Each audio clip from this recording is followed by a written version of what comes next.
And yes, feel free to get Okay, started. just cue me when you think I should start. Awesome. Yeah.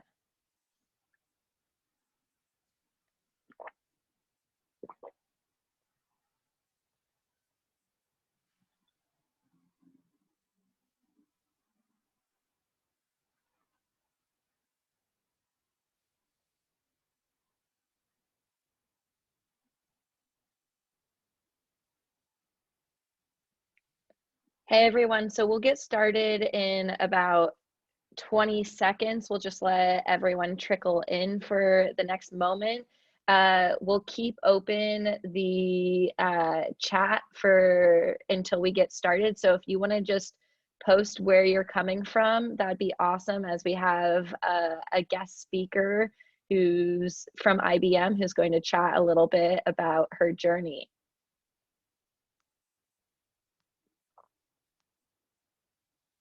Lots of places.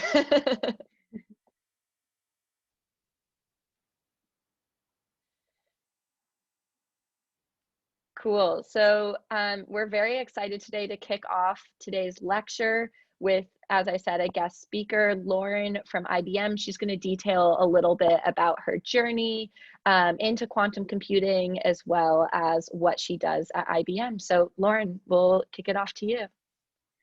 Hi everyone, it's super cool seeing where everyone is from. Looks like we got people all around the world. Love that. So I'm going to talk about my journey into quantum computing first.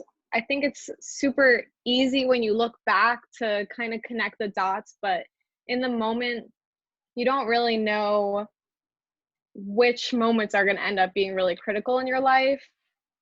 So my journey wasn't intentional. I really didn't know for the longest time that quantum computing was just an industry you could go into. So you guys are already way ahead of me. But I'll share those critical moments in my life. The first one was actually in ninth grade in high school. I was sitting in biology class and someone came into the room and asked us, would any of you like to sign up for a elective science program? So I signed up, and this was going to culminate in an original research paper, which we'd submit to some competition. And we had to do a summer internship before our senior year of high school. And the first assignment that they gave us to this end was just figure out which branch of science you're actually interested in.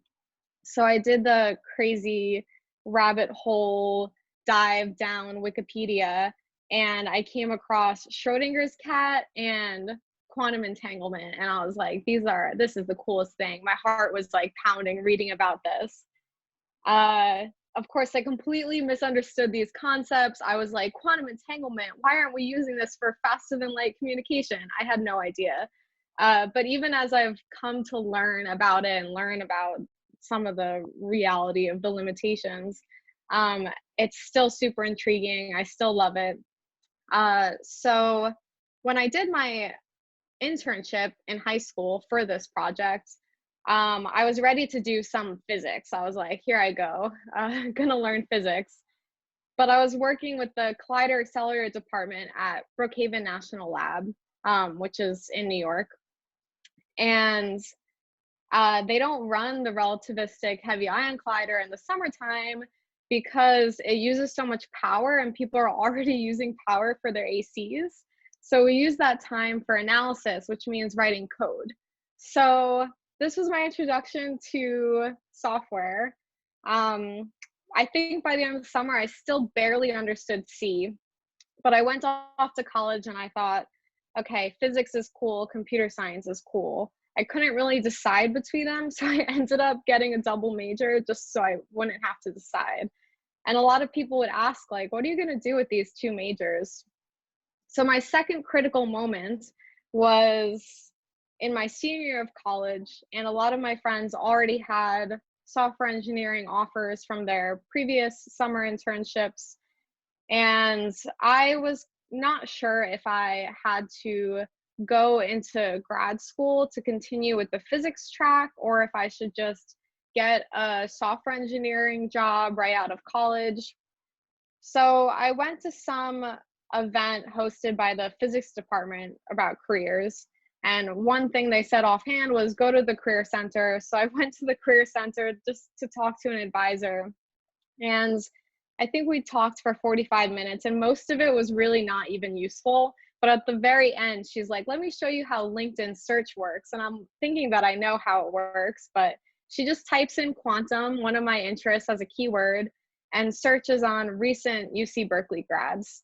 And someone comes up working at Rigetti Quantum Computing. So this is when I finally realized, oh, quantum computing is actually something that I could have a career in. And I'm like, okay, that's what I want to do.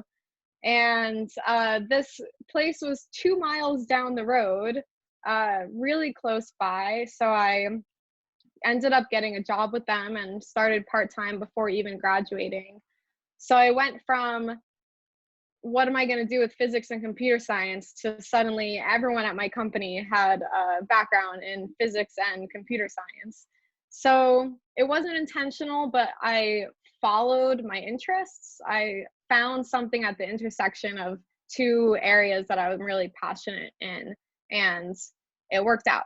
So currently, I am at IBM, and after 2 years at Rigetti, I was interested in moving closer to home. So I grew up in New York, and I'm in New York now. And I've been at IBM now for a year and a half. So I've worked in a bunch of different areas in industry, mostly in computer science. But when I first started, I was actually working with the hardware team, so with electrical engineers. And I was writing assemblers and programming microprocessors in a custom assembly. I was debugging hardware. I find it really interesting because I came in, I said I have software and physics background. They're like, okay, work with the electrical engineers. And I thought that this was not something that I was interested in, because I remember seeing in undergrad the way that electrical engineers debug. It's like a bunch of wires with signals simulated in real time. And I'm like, okay, I can't do that. But I ended up doing that at Rigetti, and it was amazing. It was super fun. I did move up the stack back towards regular software. So I started working on compilers. I contributed a lot of features to PyQuil, which is like their analog at Rigetti of QxQ at IBM. So when I started working at IBM, I was able to build off a lot of what I learned at Rigetti, and I've been working on QxQ Pulse for the most part. And I'll be transitioning soon to be spending more time with compilers again. So I found out that I really like compilers, which isn't something that I knew going into industry. So one thing that I think is really important to realize in quantum computing as a field is that it's actually really broad, especially now that the physical implementation of quantum computers has come so far. There's a huge range of skills that are valuable. So I think some people think, and I certainly thought at one point, that if I'm working in quantum computing, I have to be a quantum algorithm developer. Like that's the thing that people do. But it's actually not the case. There's electrical engineers, firmware engineers, software, there's experimental physicists and theoretical physicists. You can, study information theory, there's complexity theorists. As I've learned, there's also a need for compiler people, and that is not very common.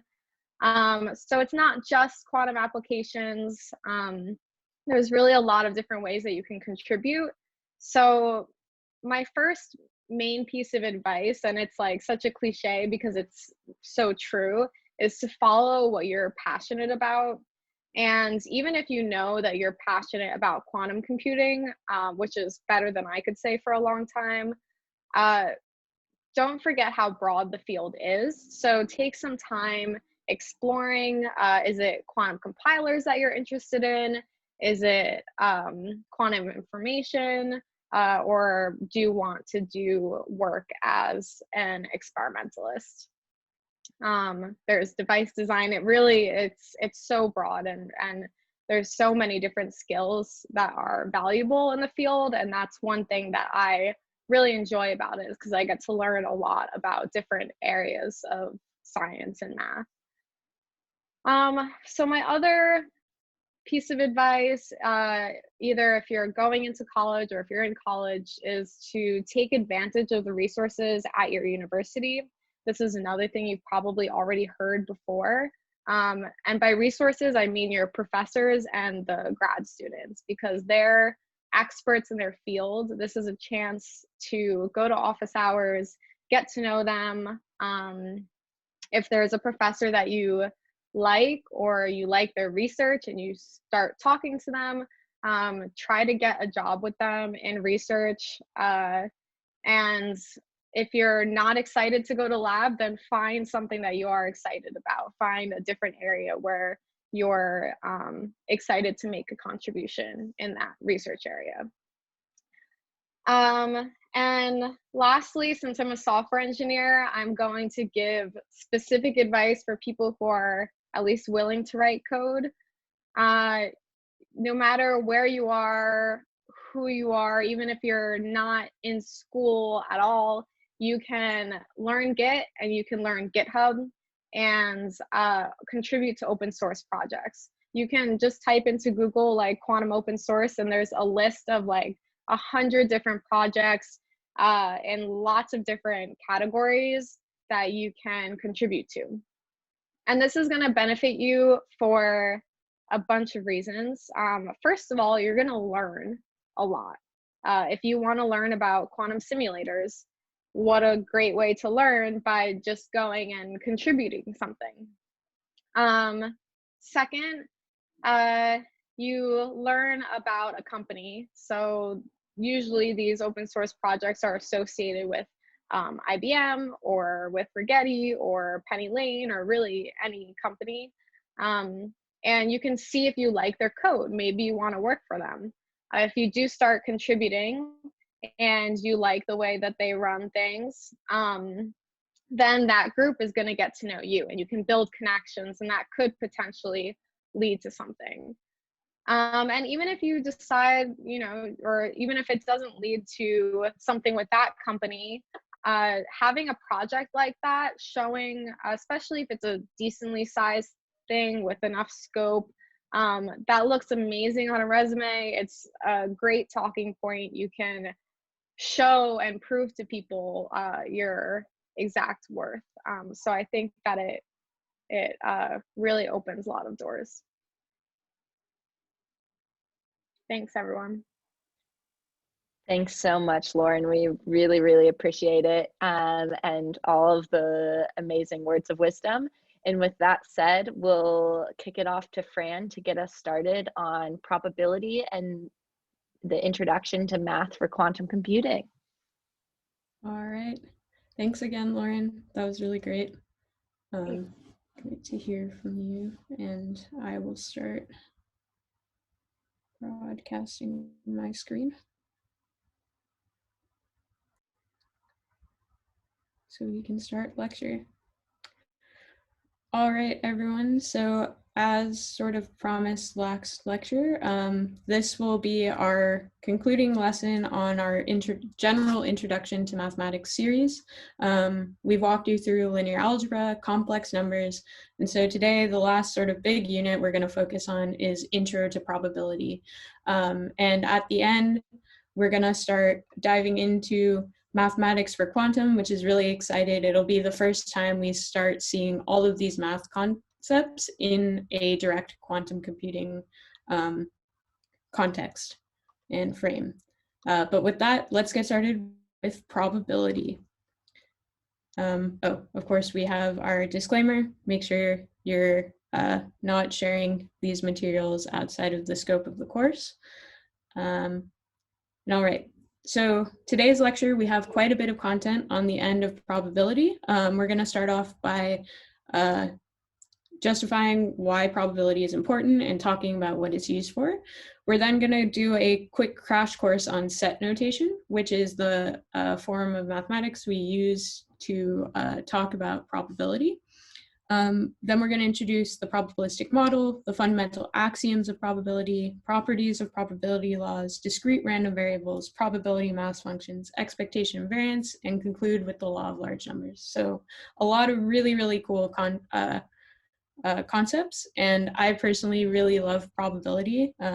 I'm currently at Oxford doing a master's in statistics, which is very related to probability. So for me, this will be a really fun lesson to teach, and hopefully you guys also enjoy it. All right, so to begin today's lecture, we're going to start off by talking about what probability is and sort of where it came from. So very generally, probability is a branch of mathematics that describes the likelihood of events occurring.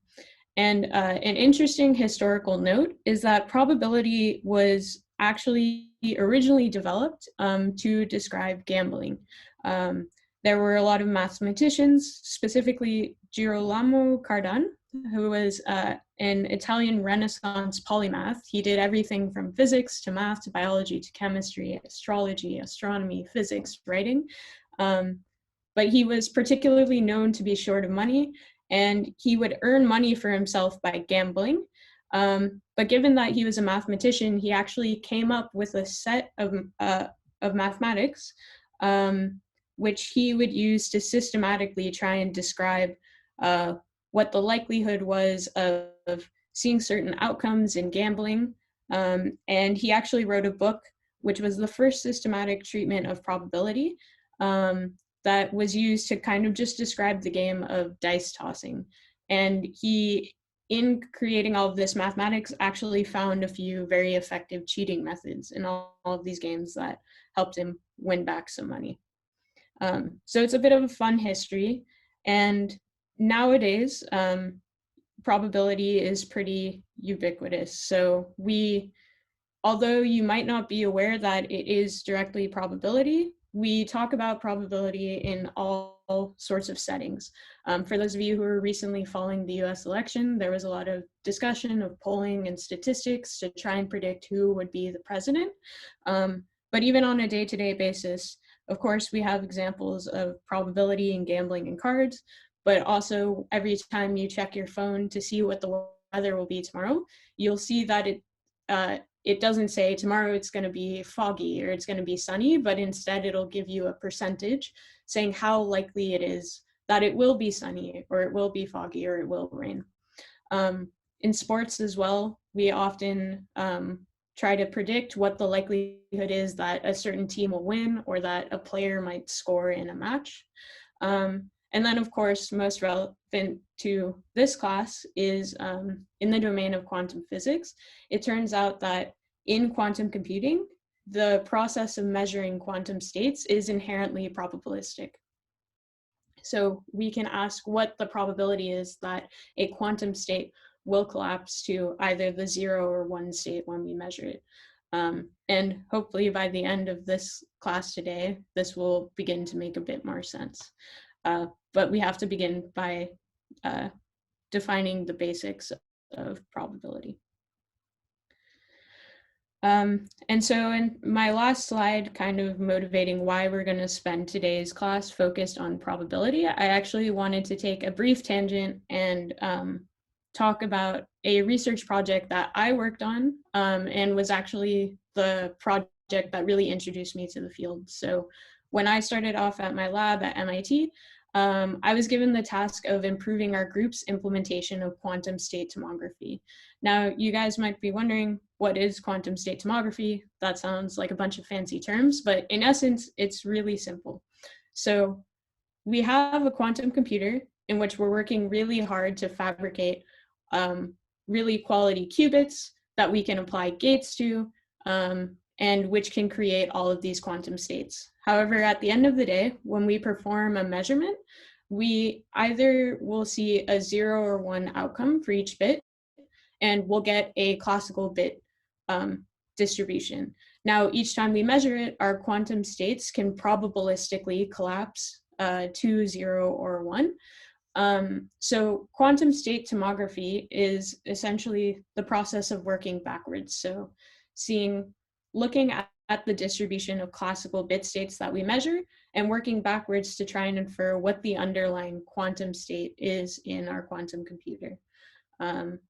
So just wanted to, I guess, motivate to you all why probability is so important in quantum computing.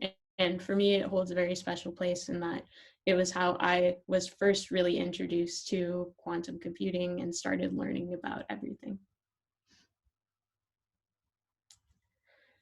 All right, so with all of those motivations aside, let's really start diving into the mathematics. And before we can even start talking about probability, we have to define the notion of a set, which is what we'll use to talk about events and sample spaces and probability mathematically.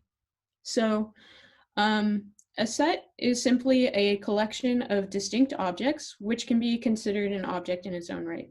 The arrangement order of objects in a set does not matter. So this is an important thing to note. And in general, we denote sets using these curly brackets. So here I've included 3 different examples of sets. Sets can literally be anything from numbers to people to colors. So this first set here, A, has 4 different elements. 1, 7, 8, 25 is the set. We also have a set B, which is a set of people. So we have Bob, Alice, Joe, and Tommy. And this final set, C, is a set of colors, red, blue, and green. And I wanted to emphasize once again that the arrangement order of the objects in the set does not matter. So it's equivalent to write red, blue, green versus green, blue, red, or blue, red, green. Those are all exactly the same set. Now, in talking about sets, there's a few different ways that we can compare them.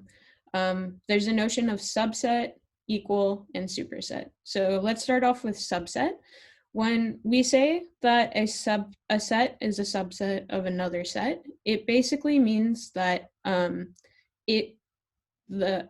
so for example, this set A, if it was a subset of B, let's define an example set. For example, B is equal to 1, 2, 3, 4, 5. There are a few different possible subsets we could define. For example, we could define a set A, which is just 1, 2. So all of the elements in set A are also in the set B, but B contains a few elements which lie outside of the set A, specifically 3, 4, and 5. We could define another set, for example, C, which maybe contains just the element 3. That's also a subset of B. And we could create another subset, for example, 1, 5, which is also a subset of B. So the common trend among all of these subsets is that they all of the elements in these sets are also in the set B, but B has some additional elements which do not lie in the set A. And the notion of a subset is denoted using this symbol here. And sort of one good way to think about it is it's almost equivalent to a less than sign, right? Like if we would say 1 is less than 5, we can say A is a subset of B. You can think of it as like A is a smaller set of B. And then the next operation that we can talk about is equal. So in order for 2 sets to be equal, they must contain exactly the same elements. So for example, if we define some set A equals maybe red, orange, and yellow, in order for B to be equal to A, it would have to contain all of the elements in A. That being said, right, because the order in sets doesn't matter, we could write it as orange, yellow, then red. And we could, again, define another set C where maybe instead the order is yellow, red, orange. Okay, and then the final operation, or the final way to compare sets, is this notion of a superset. So a superset is essentially the opposite of a subset. So in this case, we say that A is a superset of B if B is a subset of A. So for example, if A is the letters A, maybe I shouldn't use A. A contains letters Q, R, S, T, and V. Then for A to be a superset of B, B could, for example, contain the letters Q, S, and T. We could define some other set of which A is a superset of. For example, C is R, S. And there's a bunch more smaller sets of A that we could define for which A is a superset. And sort of similar to how we thought of subset as being a less than sign, a superset, you can think of it like a greater than sign. And sort of the last thing I wanted to note is just like how we normally have as well the operations less than or equal to or greater than or equal to, we can similarly, when we're talking about sets, define these symbols in which we say A is a subset or equal to B, or A is a superset or equal to B, which could be if we're not exactly sure if the set A will be smaller than or it will actually be equal to B. And the same for superset case. So with that, I wanted to give you all a chance to practice writing relations between sets. So I have here 4 examples, and I'll give you all a few minutes to go through and think about how these different sets compare to one another.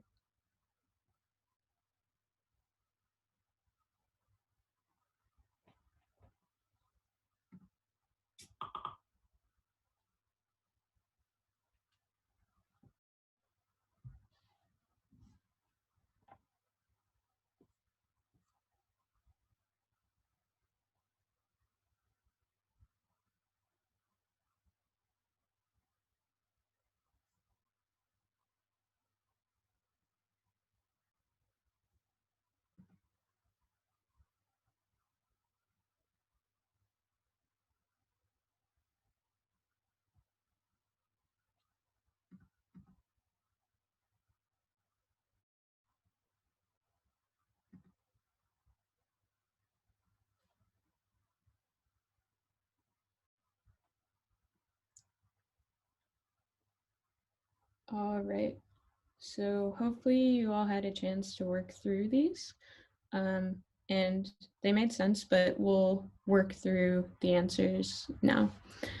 So here we have the sets A and B, and we can see that A only has 3 elements, whereas B has 5 elements. So we can already rule out A being a superset of B. So now we need to check, and we can also rule out it being equal, given by the fact that A has less elements than B. So the next thing we need to check is if all of the elements in A lie in B, and it turns out that they do. B also contains the numbers 1, 2, 3, so we can say that A is a subset of B. In the second example, we see that A has 3 elements, whereas B only has 1 element. So that allows us to rule out the idea that A would be a subset or equal to B. So now we just need to check that the elements in B are also in A, which is the case. So we can say that A is a superset of B. In question 3, we see that both A and B have 3 elements. So there is the potential that they're equal. And to check whether or not they're equal, we need to make sure they all have the same elements in them. So let's go through and check. We see that A has New York City, B has New York City, A has the city LA, B also has it, A has the city San Diego, and B also has the city San Diego. So A and B are equal. Now, this final example is a bit tricky because you might initially assume that since A and B have the same number of elements, they are equal, but you have to notice that A contains this element, actually R is in B as well. B contains the element S, which is not in A, and A contains the element Y, which is not in B. So since each set has an element which lies outside the other, we can't say that one set is a superset or a subset of the other, and of course they're not equal. So none of these comparison operators apply. All right, so in addition to being able to compare sets, it turns out there are also operations that we can perform on the sets. There's three key ones that will be very useful in working through probabilities, and I'll talk about each of them individually. So the first operation we're going to talk about is union, which you can essentially think of as being OR. So to walk through this, let me start by defining the sets. For example, A is 1, 2, 3. Maybe B is the set 3, 4, 5.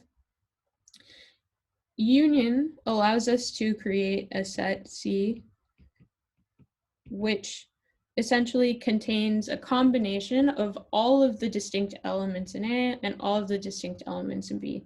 So from this, we would get the set 1, 2, 3, 4, 5. And note that in sets, we only sort of write each element once. So we only write 3 once. We don't need to write 3 multiple times when combining them. The next operation that we're going to walk through is the notion of intersect. And you can think of this as being equivalent to AND. So once again, I'll take the sets A, 1, 2, 3, and B, 3, 4, 5. And the AND operation essentially asks which elements are in both A and B. And in this case, it turns out that 3 is the only element that's in both A and B. So the intersect of A and B is just the set that contains the number 3. And then finally, the notion of complement, you can think of it as being like a subtraction. So to define a complement, we need to define some superspace that essentially consists of all of the elements that we would possibly considering, which for right now, we'll just call omega. We'll dive into what exactly omega is in a probabilistic context very soon. But let's say omega is the set 1, 2, 3, 4, 5. And we're once again considering the set A equals 1, 2, 3. So essentially what A complement is asking us is what are all of the elements that lie in this sort of superspace or superset omega, which are not contained in A. And so if we look at it, omega has the elements 1, 2, 3, which are in A, but it has 2 elements 4 and 5, which are not in A. So A complement is the set 4, 5. And an interesting thing to note, right, is that A union A complement will actually be equivalent to our superset omega, right? Because this A union A complement would just be 1, 2, 3, 4, 5. That's it.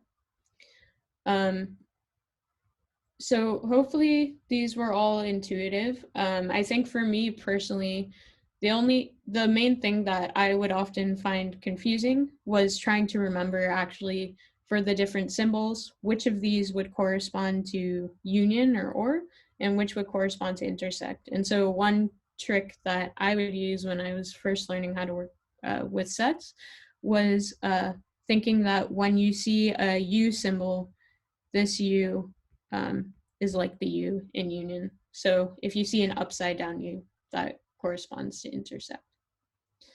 And with that, I'll give you guys a chance to do some practice with the following set operations. So I'll give you about a minute and a half, try and work through these and see if you can figure out these unions, intersects, and complements.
All right, hopefully you had a chance to work through all 4 of these. Let's take some time now to go through the solutions.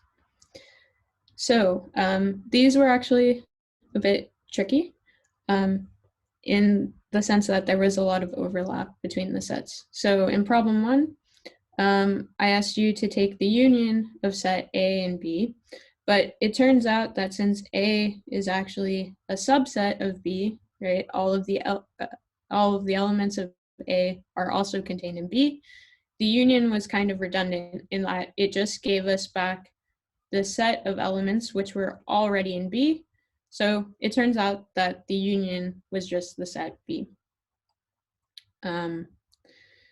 In problem number 2, we once again had this time that A was a superset of B. So A contains the element yellow, which is the only element of B. And so it turned out that the intersect between these 2 sets was just that single common element.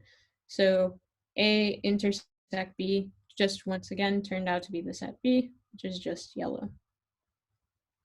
Now, in this third question, I asked you to find the complement of A, given this superset A, B, C, D, E, F. It was probably a bad idea to put A as an element in a set named A, but regardless,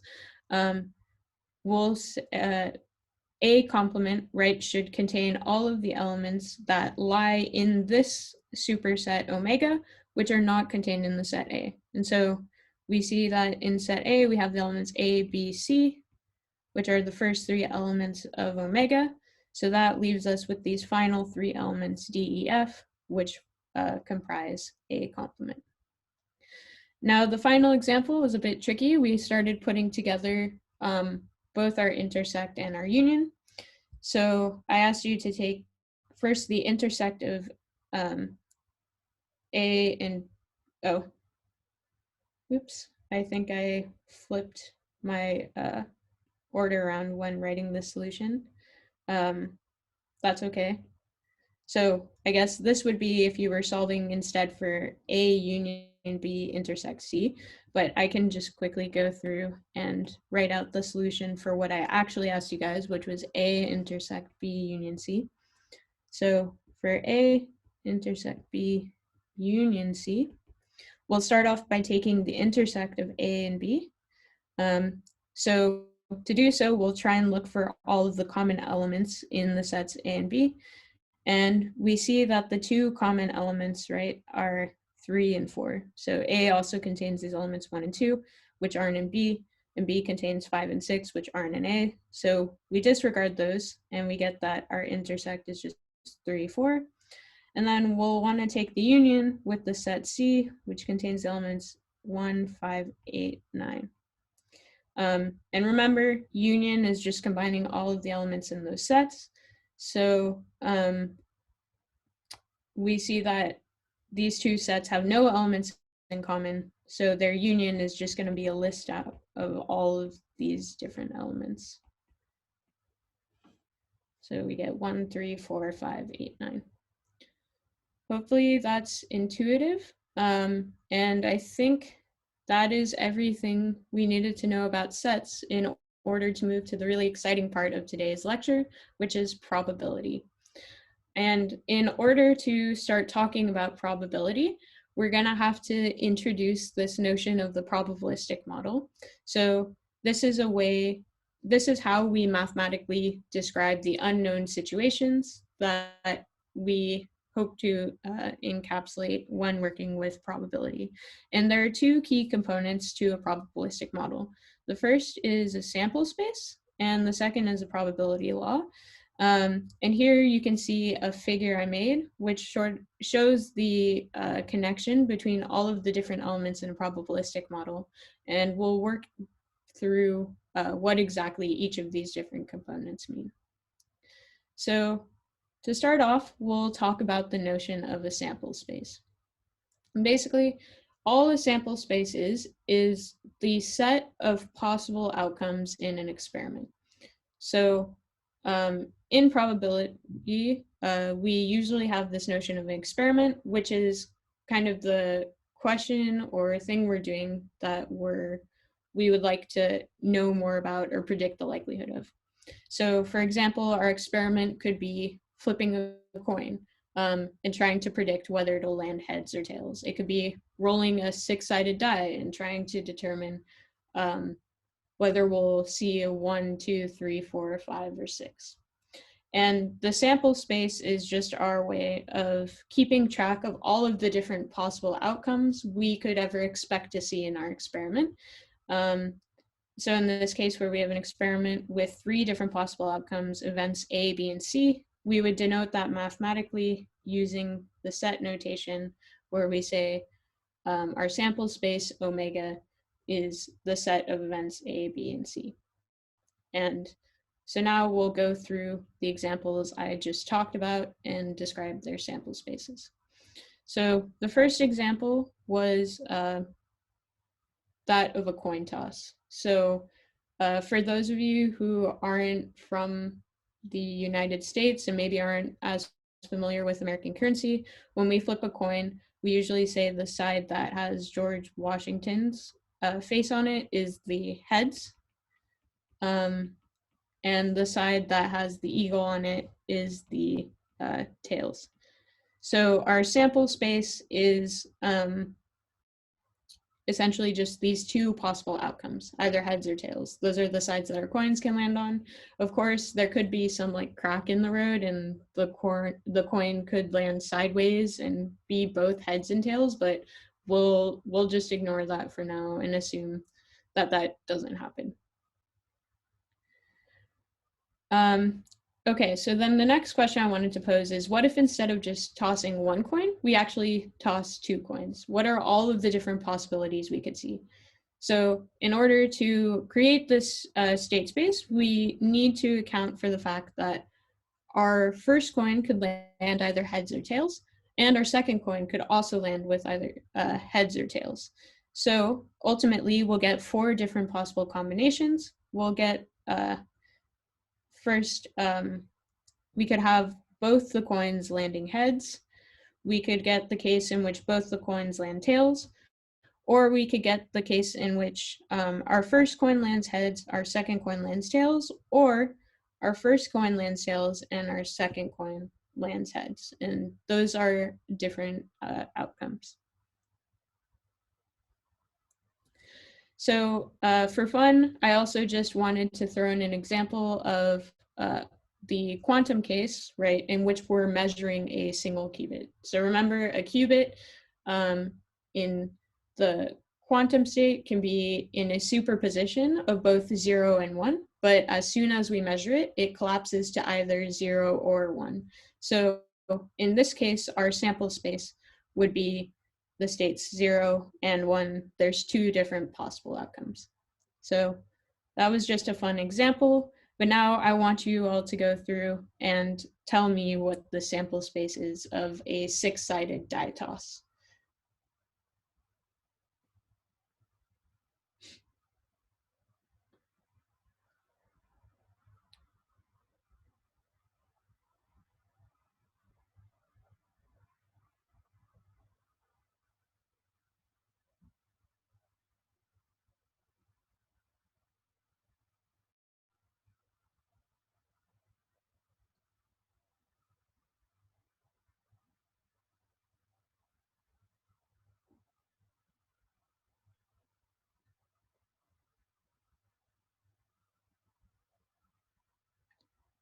Okay, this should be fairly quick.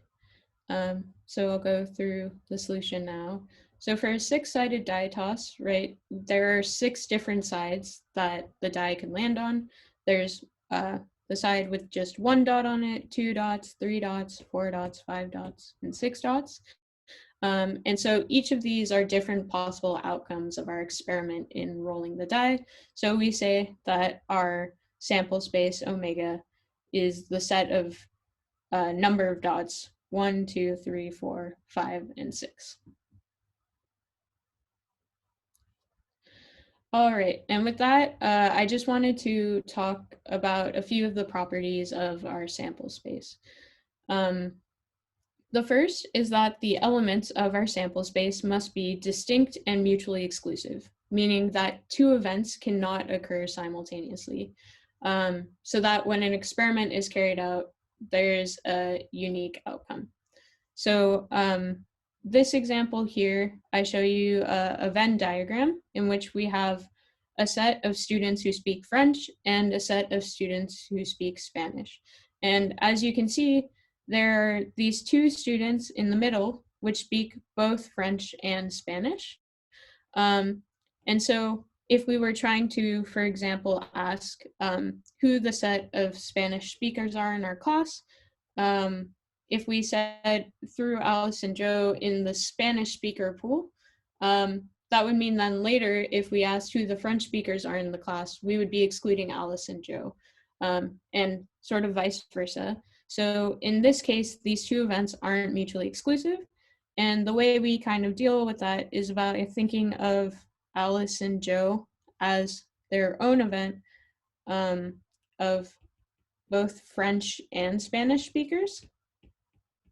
And depending on what question we're asking, we will decide where Alice and Joe land. But that being said, how we pose our question kind of matters in this case. The next thing to note about the sample space is that it must be collectively exhaustive. And that means that no matter what happens in the experiment, we'll always get an outcome which we have already accounted for in our sample space. So in this example, imagine that I have a bowl, which I'm pulling colored marbles from. And I might ask you what the likelihood is of pulling an orange marble or a blue marble or a yellow marble or a green marble. And so that's represented here by our sample space. But now imagine that I have a few purple marbles that I throw into my bowl. The question is this sample space still valid? And it turns out if I was to continue working with the sample space and try and calculate out my probability, well, if I just left my sample space like this, it would mean I wasn't accounting for the likelihood of pulling out a purple marble, which is now a case. So if we add purple marbles into our experiment, we need to account for that by adding a purple marble option in our sample space. So hopefully that makes sense. And with that, we'll move to our notion of a probability law. So what a probability law is doing is it's assigning to each event a non-negative number, the probability, that encodes our knowledge or belief about the collective likelihood of the elements of Y. And I know this sounds a bit complicated, but throughout the rest of the lecture, we'll be working with a bunch of different examples of probability laws so that hopefully this will become a bit more intuitive. But as you can sort of see in this illustration here, we have all of the different elements in our sample space, A, B, and C. And a probability law is essentially a mapping from all of those elements to a quantitative value, which of course is greater than 0 because there's no such thing as a negative probability. And that tells us the likelihood of each of these events, A, B, and C, happening. And we can illustrate it using like a histogram style plot in the discrete case. And there are a few rules that these probability laws must obey, which we'll go through now. I guess before we go through those different principles that a probability law must obey, I just wanted to give an example of a particular probability law. So if we go back to our example of a coin toss, right? We said that our sample space, there were 2 different possible outcomes, heads or tails. And so assuming that our coin toss is fair, meaning that it's equally weighted, it's equally likely that it will land on either heads or tails, we can assign an equal probability to these 2 outcomes. And so that gives us these quantities of probability 1/2 for being heads and probability 1/2 for being tails. So for those of you who've never seen probability, it might seem kind of arbitrary. What does 1/2 mean? And how did we get there? So over the next few slides, as we discuss rules of probability, we'll learn exactly why this is the case. All right, so now is really cool, fun. We're gonna go through the fundamental axioms of probability. So these 3 axioms are sort of the basis of all of probability. And you can derive a lot of really cool things just from these 3 simple properties alone. We'll go through each of these in a bit of depth, but just to give a high-level overview of the 3. The first is non-negativity, and non-negativity tells us that the probability of every single event in our sample space must be greater than or equal to 0. So this is once again our notion that there is no such thing as a negative probability. All probabilities must be positive or 0. Then we have the notion of additivity, which tells us that if A and B are 2 disjoint events, then the probability of their union, remember our union from our set discussion earlier, is the sum of their individual probabilities. So when I say disjoint, I mean, once again, that A and B are distinct. There's no overlap between the sets. So the probability of either of these events happening, their union, the OR, is just the sum of the probabilities of each of the individual events.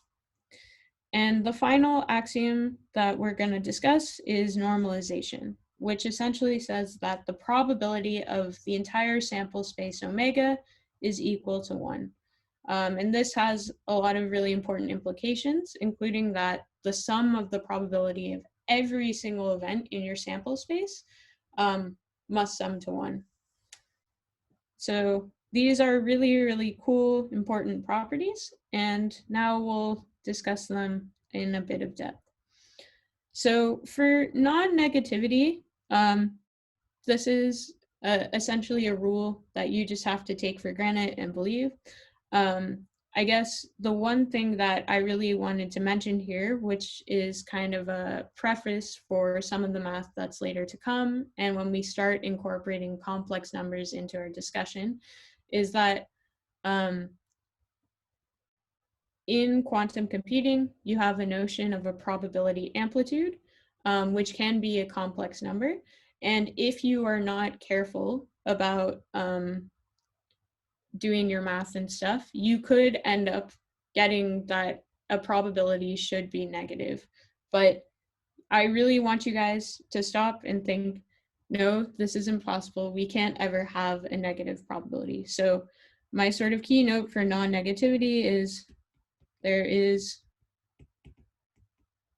no negative probability. And we'll see this more concretely in coming weeks. This is a good check to use for yourself when you're doing out calculations. If you get that a probability should be negative, you should really go back through your work and double check. Okay, so for additivity, this property is a bit more interesting and we'll give a bit more of a context here. So the example that I wanted to give in this case is going back again to our example of pulling marbles from a bowl. So let's imagine we have a bowl with some marbles, right? Maybe it has 2 blue marbles and 1 red marble. So, and maybe it has a green marble as well. When we say that 2 events are disjoint, this is an example in which we have very clear disjoint events. So you can either pull a blue marble from your bowl, you can pull a green marble, you can pull a red marble, but assuming we're only pulling 1 marble at a time, there's no way for you to pull both a blue and a green marble. So this means that our sample space, omega, has the 3 possibilities, blue, green, and red. And so we can assign probabilities to the for the likelihood of pulling out any given marbles. Since there's 4 marbles in our bowl, we'll say that the probability of pulling a blue marble is 2 out of 4. Since there's 2 blue marbles, 4 marbles total, there's 1 green marble, so we'll say that that's 1/4, and the probability of red is 1/4. And we'll again go into more detail about why I'm assigning these exact numbers. Hopefully this makes some sense, but the main thing I want to focus on is this equation right here.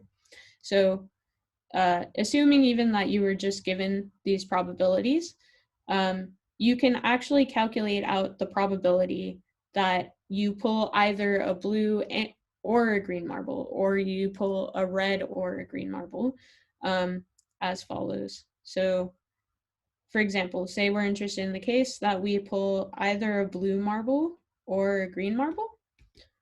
Well, that's simply the probability of pulling a blue marble plus the probability of pulling a green marble, which is just 2/4 plus 1/4 is 3/4, which is a likelihood of 75%. So yeah, that's additivity. And now let's go to our final fundamental axiom, which is normalization. And so normalization tells us that the probability of the entire sample space is equal to 1. So we always define our sample space, right, which is the set of all outcomes for our experiment.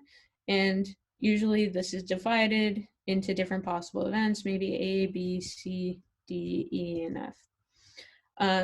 So now what does this mean? Well, if our probability of our sample space equals 1, this means that the probability of every event in our sample space, oh, no, they're not equal, has to be greater than or equal to 0.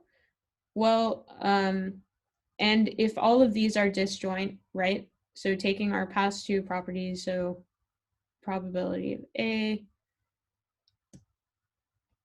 union B is equal to probability of A plus probability of B.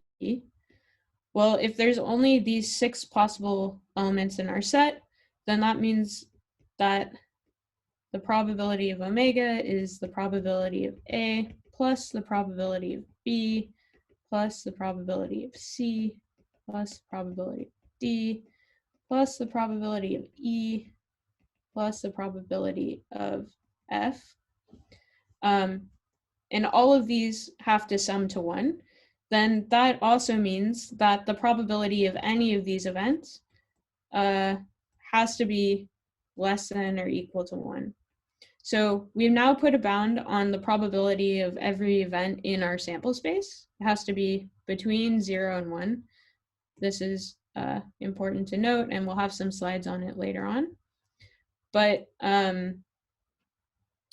essentially then what this means, and this allows us to then relate these probabilities, which are fractions, to likelihoods, which we like to think of as percents. So if 1 is the max possible value, we can say that 1 corresponds to 100%. So then if you have some fraction, so we imagine that the probability of event A happening was 1/2. Well, 1/2 relative to 1, that's 50%. Similarly, if you had 1/4, that would be 25%. And if you had 0, that would be 0%. So that's why when we're talking about probabilities, we usually talk about things in terms of fractions, but then we can go forth and relate them to percentages and likelihoods, which are probably the more common form in which you've heard them.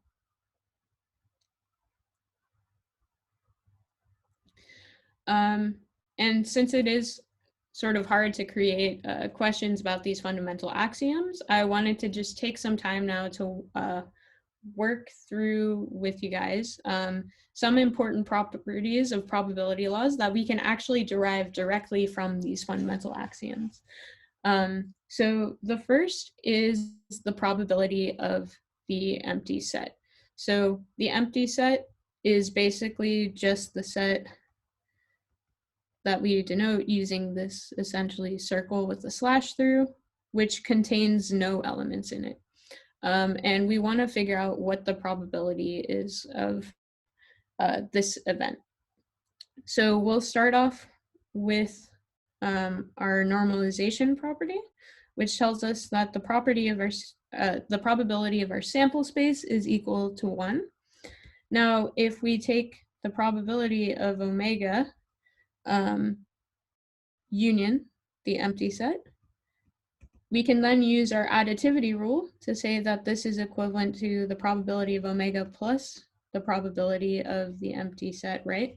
Because omega and the empty set are disjoint. Since the empty set has no elements, of course, it can't have any overlap with the sample space.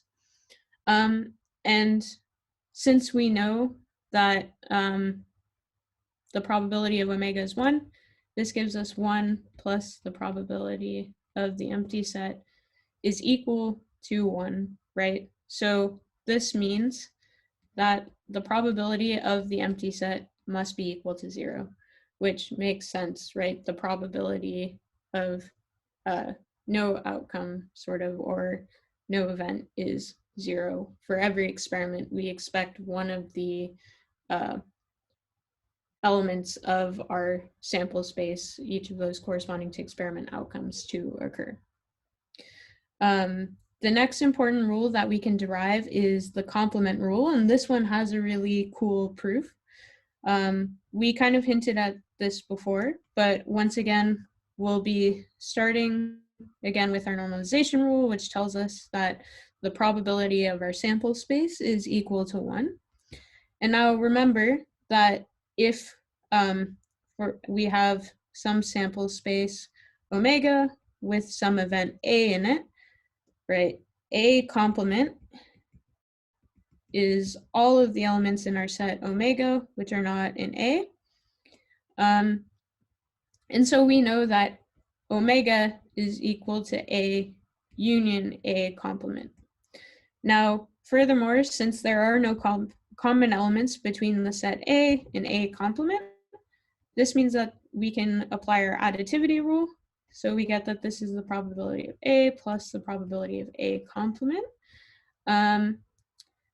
which then tells us that the probability of the complement of some event A is equal to 1 minus the probability of A. And this is a really cool equation to know and keep in mind. All right.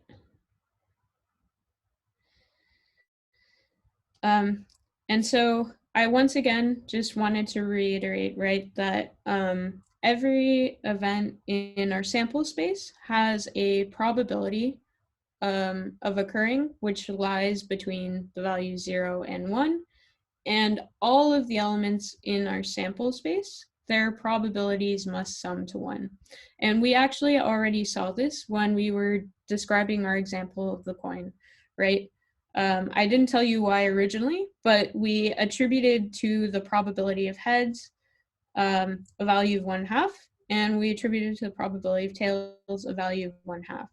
Now, if we take the sum of those individual probabilities, we get 1/2 plus 1/2, which is equal to 1, right? And that's ideally what we would want, because remember, we said our sample space omega was the two possible outcomes, heads and tails. So now I just wanted to work through a similar example in the case of the die roll, in which we have 6 possible outcomes, and we're again going to assume that it is a fair die roll. It's equally likely to have any of these 6 possible outcomes. We're going to look at it from the opposite perspective though, right?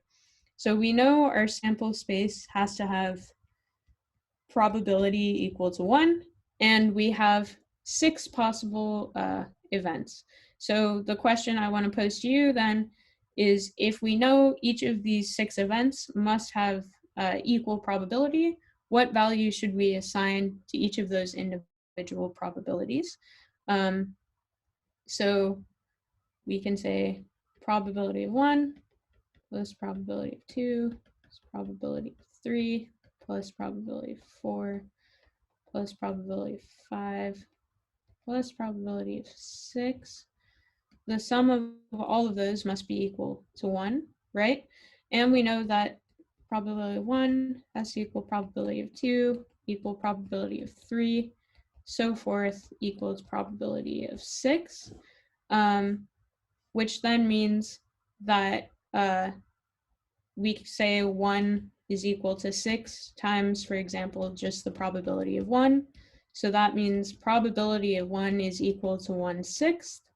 And since the probability of getting an outcome of 1 of your die roll is equal to 1/6, and that is also equal to the probability of all of the other outcomes, that means that the probability for all of these events is 1/6.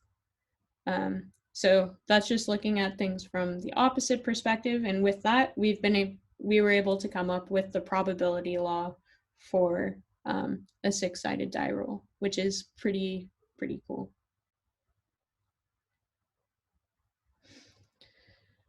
And we'll be taking a break in a few minutes. I just wanted to go through a couple more important properties of probability laws.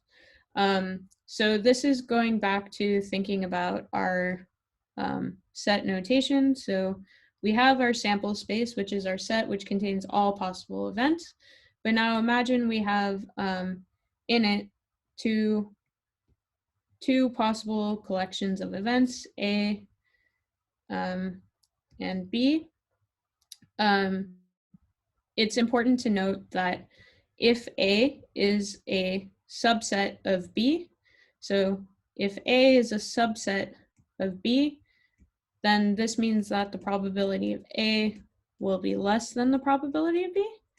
And if A is equal to B, then the probability of A will be equal to the probability of B. And we write that more concisely by saying that if it's a subset or equal to, then the probabilities will be less than or equal to. We have a couple more important properties. The next one is very similar to our additivity rule, but in this case, we're considering the case in which F and S are not disjoint. So there is some overlap between these events that we're taking the union of. In this case, essentially what happens. So we have our example here of all of our students, and now we have a few students who don't speak either French or Spanish. They only speak English. And perhaps we're interested in the likelihood of selecting a student who is a French or a Spanish speaker. So how many students do we have in total? We have 12, we have 14 students total. And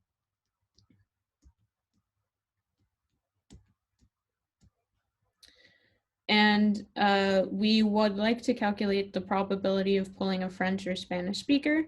In total, 12 students speak French or Spanish. So that means that our probability should be 12 over 14. However, if we were to look at this naively and potentially just apply our addition rule, we would look and say, okay, there are 7 students who speak French and 7 students who speak Spanish. So that would mean that our probability of French or Spanish should just be 7 over 14 plus 7 over 14, which gives us 14 over 14, which is just equal to 1, which would say that if we were pulling from this class, we would expect that we would always get a French or Spanish speaker. We know, however, though, that this doesn't make sense, right? Bob and Alex don't speak French or Spanish, and we could pull them from our experiment. So clearly something's wrong here. And the problem is in doing this, wrong. We're sort of double accounting for Alice and Joe, who are both French and Spanish speakers. And so the way that we account for this is we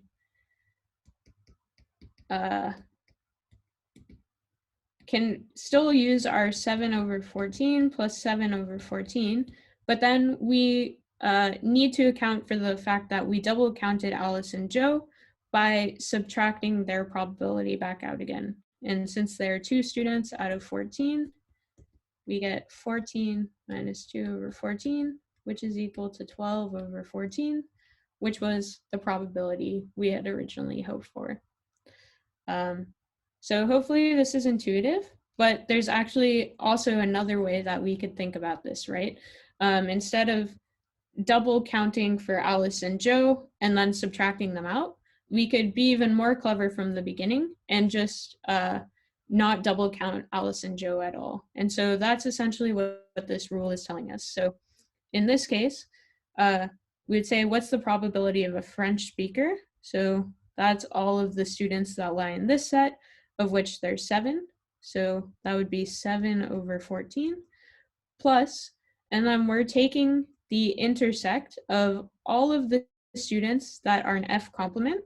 So F complement, right, is anything that doesn't lie in the set F. But then we're taking the intersect with the set S of Spanish speakers. So in this case, we only care then about, the students that lie in the complement and in the set of Spanish speakers. So that gives us these 5 students. So that's 5 over 14. And if we sum that up, we once again get 12 over 14, which is the probability that we were originally hoping for. So these are just different ways you can think about it, but in general, it all boils down to this notion of adding probabilities, and you have to be careful in these cases in which there are, your events are not disjoint. And with that, I wanted to give a 10-minute break. Sorry we ran a bit over, but take some time to relax and feel free to ask questions. We'll come back at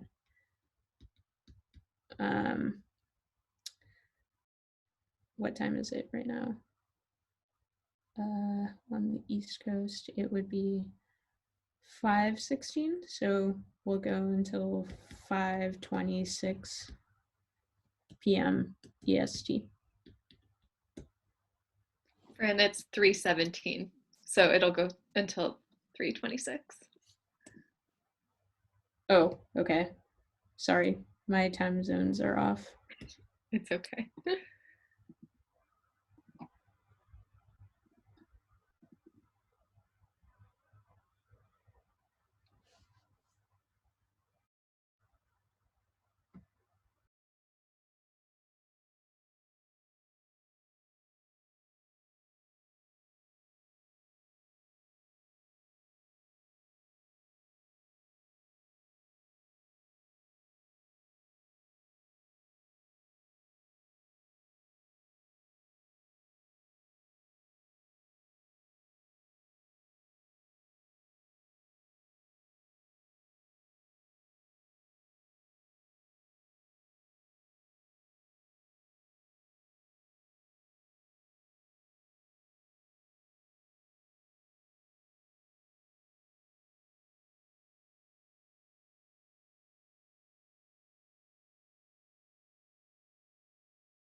All right, everyone. Let's get started right away to try and make sure that we can finish on time or as close to on time as possible. So I just wanted to start off before we go back into the lesson itself by addressing a few questions that our great head TA Akshay pulled from the chat during the break and throughout the course. So one of the questions that a lot of students seem to be asking is, does the order of elements matter in a set? And as we said at the beginning of the lecture, right, the order doesn't matter. So if you have the set A equals 1, 2, 3, this is equivalent to the set 3, 2, 1, or the set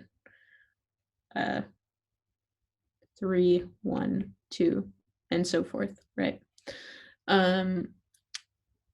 Another question that we got is, do all the elements of a set have to be unique? And typically this is the case when we have, for example, if we have the set A equals 1, 2, 3, and the set B equals 1, 2, 1, 2, 4, let's say, and we're taking A union B, right? We're creating a new, let's say, we're creating the set D equals A union B. We don't write 1, 1, 2, 2, 3, 4. Instead, we just write 1, 2, 3, 4. Essentially, we're just keeping track of distinct elements. Another question that we got, which was cool and we'll of course be discussing more over the course of the class, is what is the sample space of quantum states? And we had a quick example on this, but just to reiterate for quantum, if we have the case of a 1-qubit system,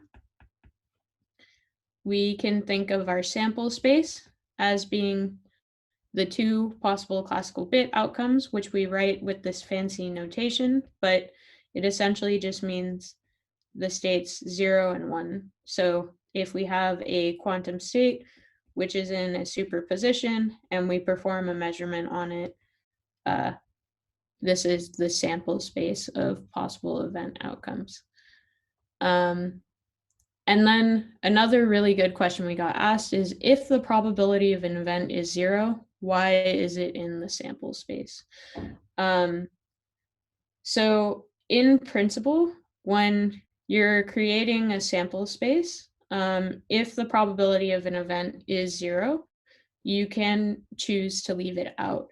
But essentially, when we talk about an experiment, we like to think about all of the different possible outcomes.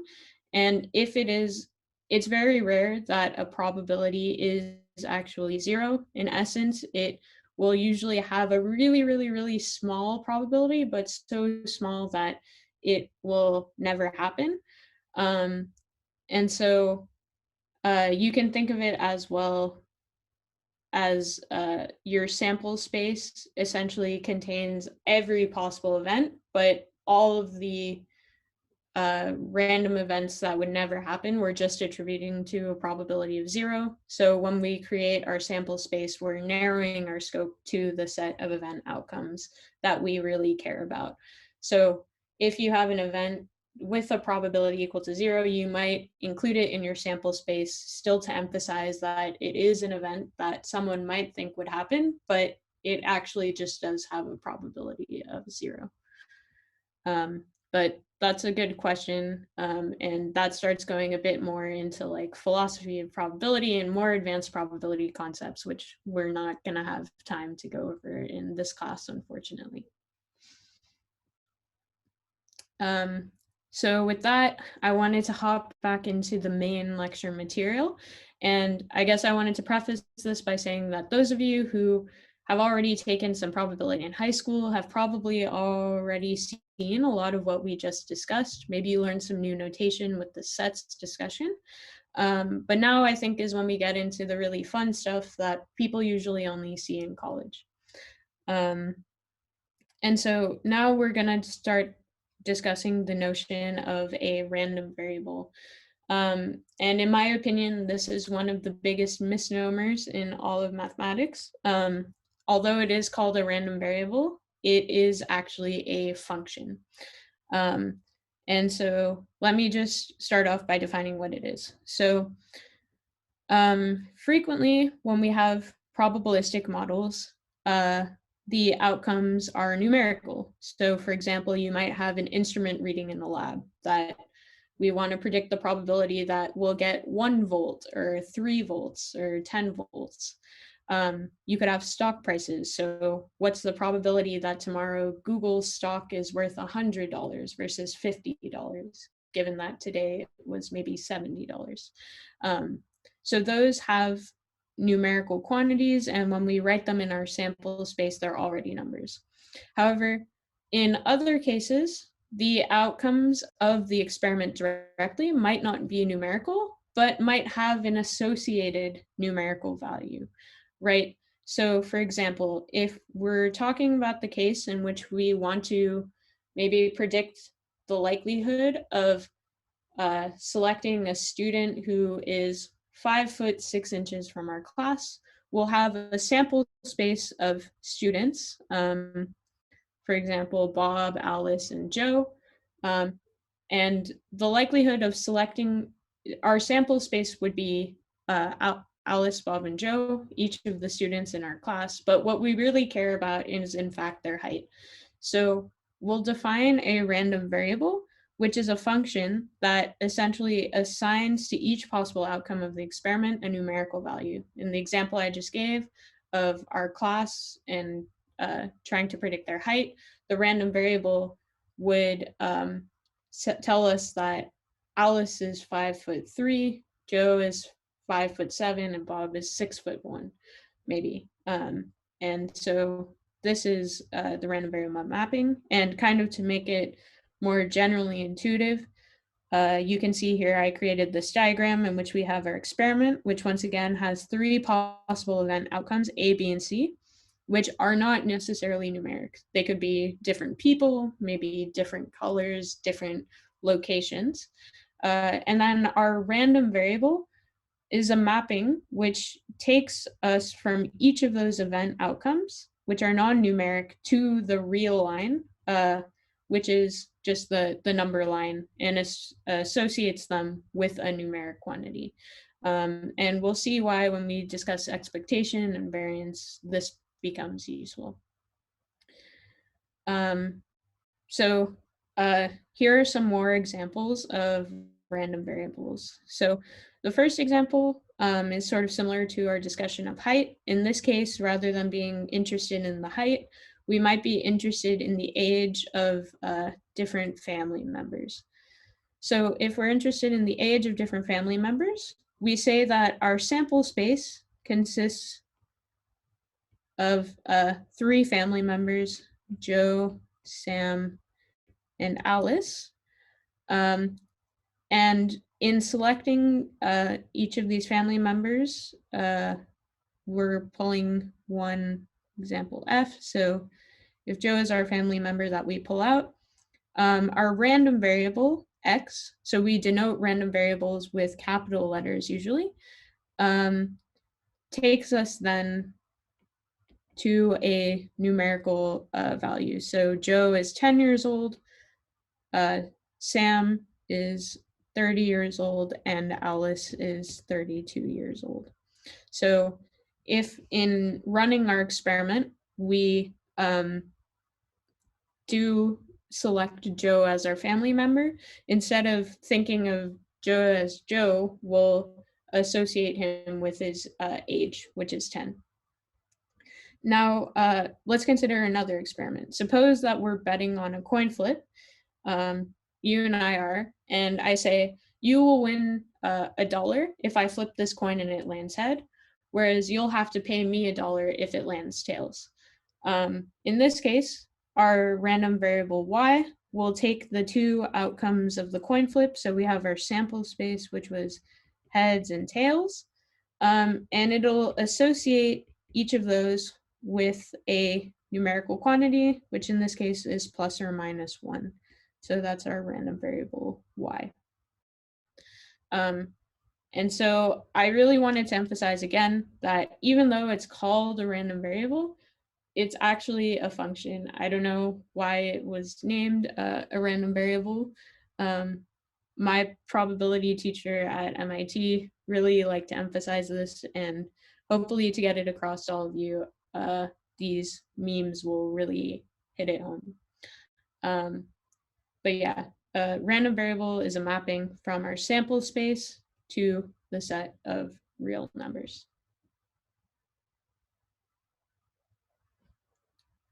All right, so now that we have this notion of a random variable, we're going to assume from now on that our experiments are in fact numerical. Either they were numerical to begin with, or a random variable maps them to a numerical quantity.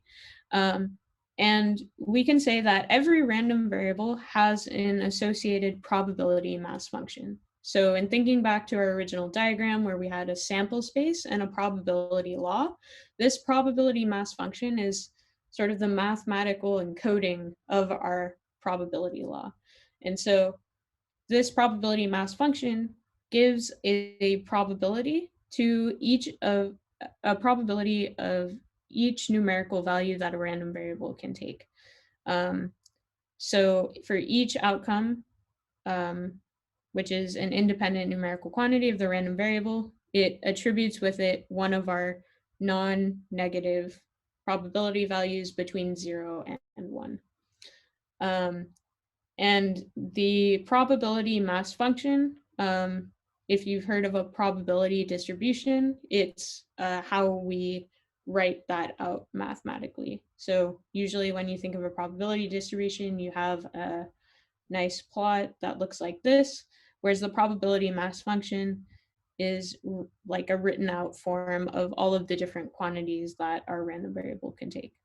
So again, going back to our example of a coin flip and betting on this fair coin flip, we have our random variable, right, which says that if we get heads, I'll pay you $1, but if you get tails, you have to pay me $1. And our probability mass function is encoding the different likelihoods of you having to pay me $1 or me having to pay you $1. And because our coin flip, heads or tails, was a fair coin flip, meaning there's equal likelihood, we associate our 1/2 probability to each of these outcomes. And so our probability mass function then associates each of these probabilities with one of the outcomes from our random variable.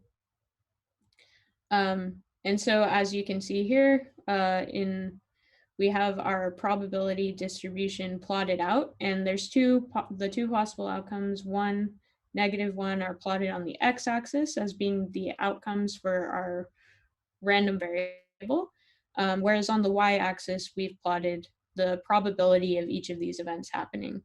And once again, it's important to note that the sum of all of the events in your sample space, the sum of the probabilities of all of the events in your sample space must be equal to 1, which is the case here, right? 0.5 plus 0.5 is equal to 1. So now I wanted to walk through a similar example, but for the case of rolling the 6-sided die. So we're gonna define the 3 different quantities: the random variable, probability mass function, and the probability distribution. So in this case, I'll do it kind of graphically, but let's say that our random variable for the dice roll is D, and it takes as outcome the value of the roll. So our random variable would be assigned as follows. So we'll get that the values are 1, 2, 3, 4, 5, and 6, depending on what each of the rolls values are. So this would be if our roll outcome is the one side, R has 2 dots, if R has 3 dots, and so forth. In this case, you could argue that the random variable isn't necessary because you could have said that R was already just 1, 2, 3, and 4. In this case, the random variable would be redundant, but you could also just think of it in terms of the side of the die you see. Regardless, at the output of this random variable functional mapping, we're getting a value of 1, 2, 3, 4, or 5. So now let's define our probability mass function. So probability, and so once again, since this is a fair six-sided die, we calculated earlier what our probabilities should be in this case, and we saw that the probability should be 1/6 for each of the possible outcomes. So we can actually just write this as 1/6 if the value of our dice roll 1, 2, 3, 4, 5, or 6. So it's always going to be 1/6. And if we plot out our probability distribution, there's the 6 possible outcomes, each with equal likelihood, 1/6. And so it's just going to give us a uniform distribution. And as a check, right, the sum of all of our probabilities should add to 1.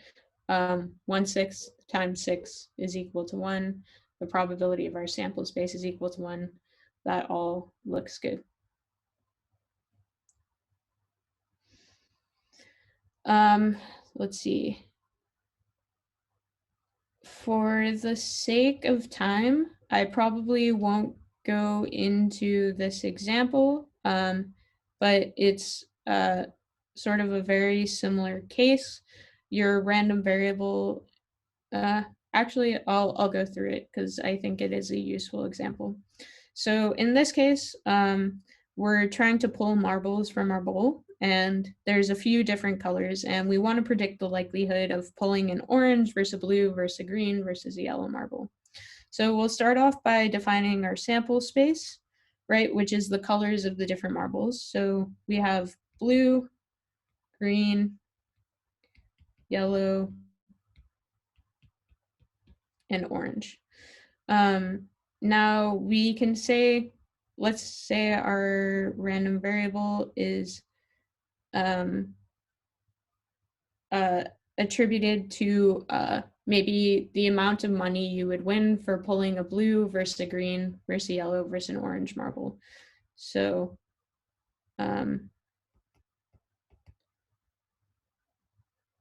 let's say that you win $2 if the marble that you pull is orange. You win $1 if the marble that you pull is blue.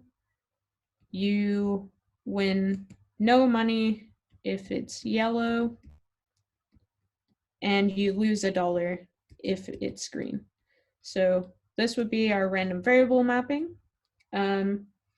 Now we can define our probability mass function as follows.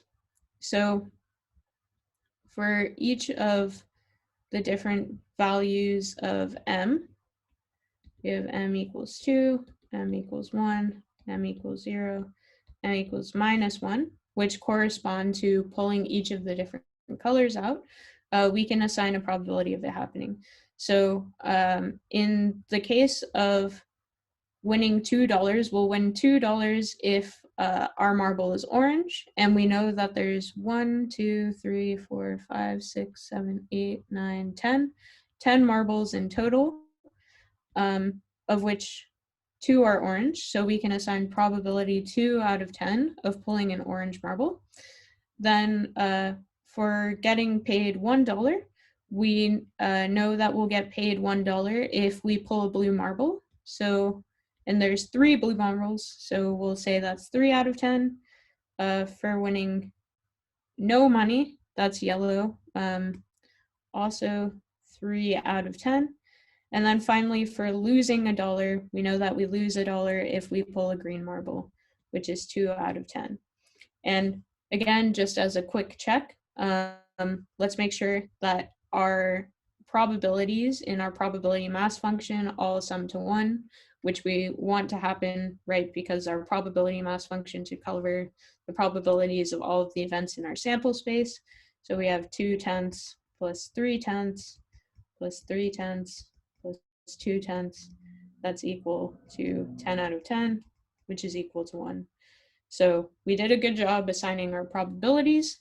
And then finally, we can draw our probability distribution.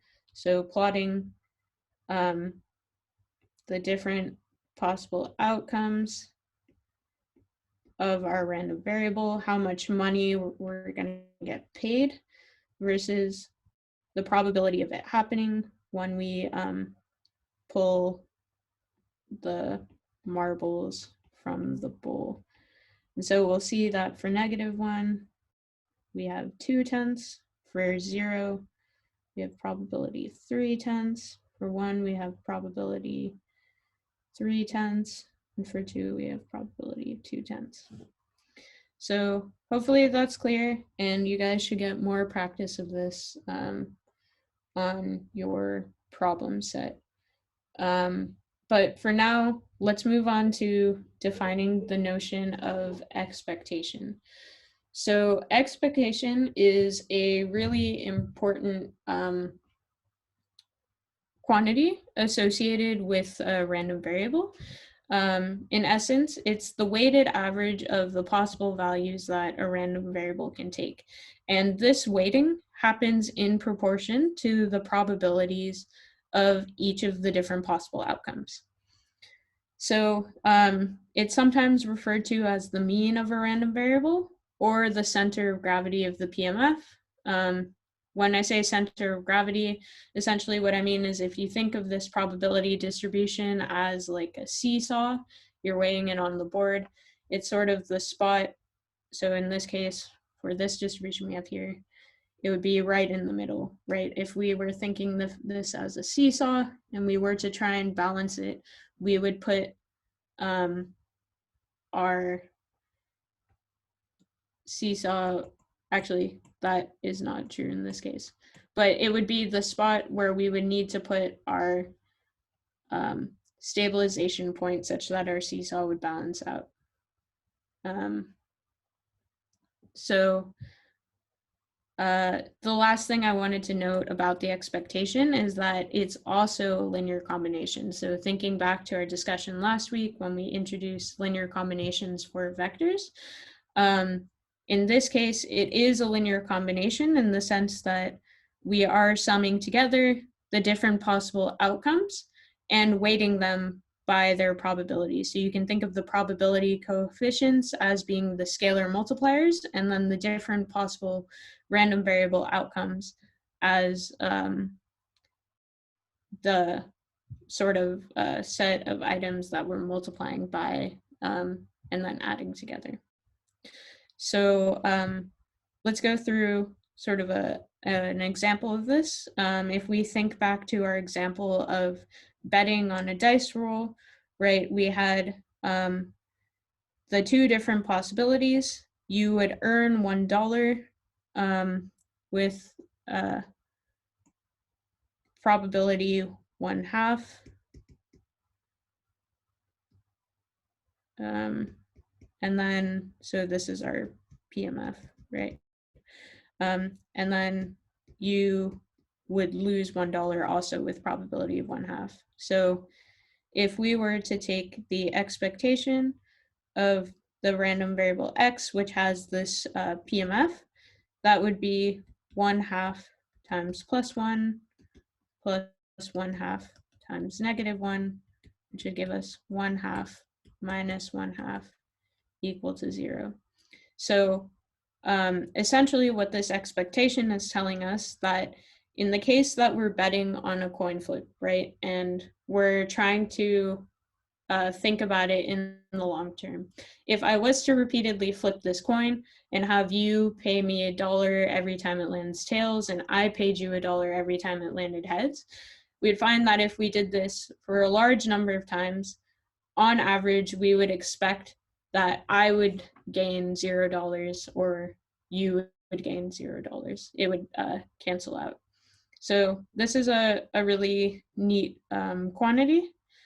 And now I wanted to ask all of you guys to try and calculate what the expectation is for a 6-sided die toss. So if we were to roll a die a bunch of times and average out all of the different outcomes that we saw, what would be the average value or the expected value of this die roll?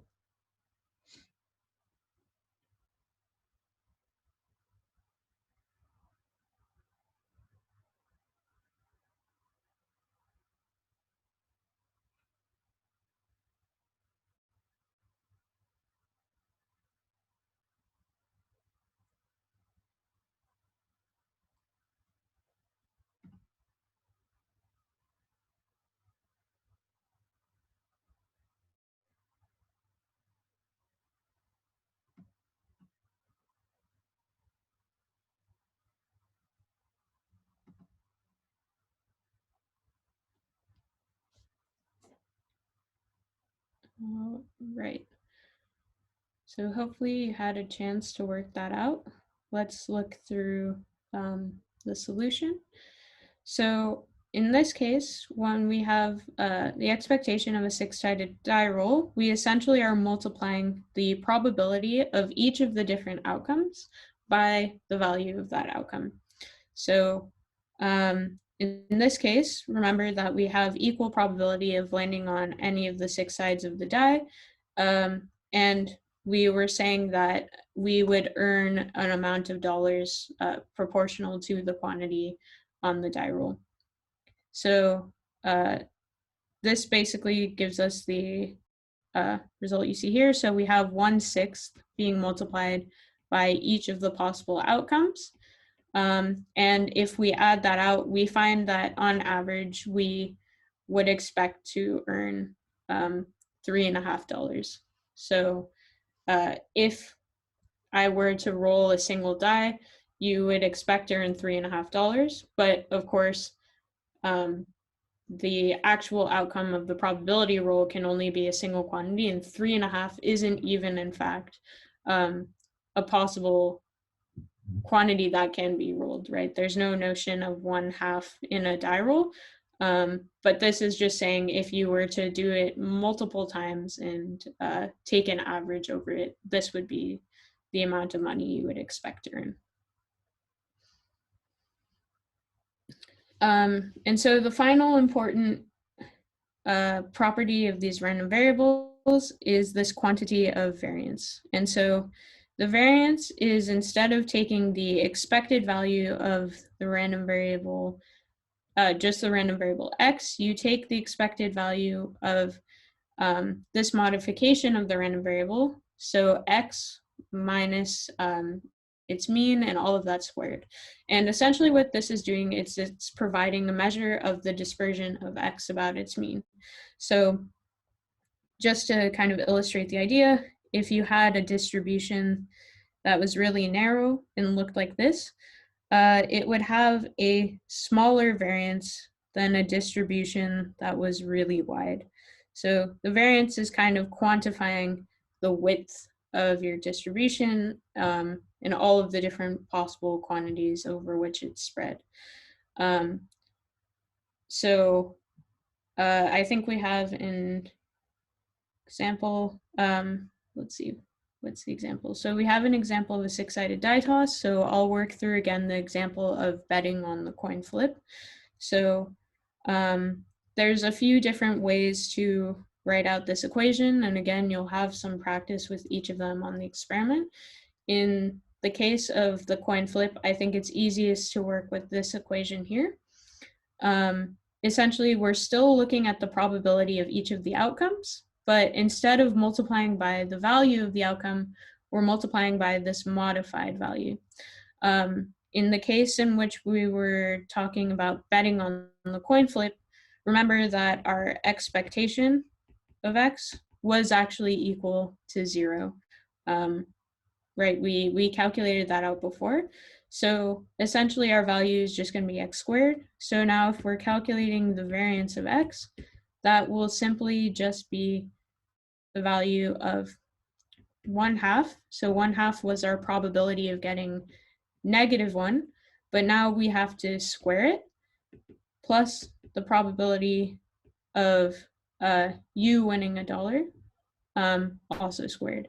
So what we'll get instead this time is 1/2 times 1 plus 1/2 times 1, 1/2 plus 1/2, which is equal to 1. So in this case, even though our expectation was 0, our variance was not 0, which makes sense, right? Because if we think back to the probability distribution in this case, we had 0.5 with values -1, 1 of our random variable, and their probabilities. So there was some spread to our distribution, which explains why our variance is non-zero, even though our expectation or average was 0. And so as a last practice problem before we go into announcements, try calculating the variance of the 6-sided die toss.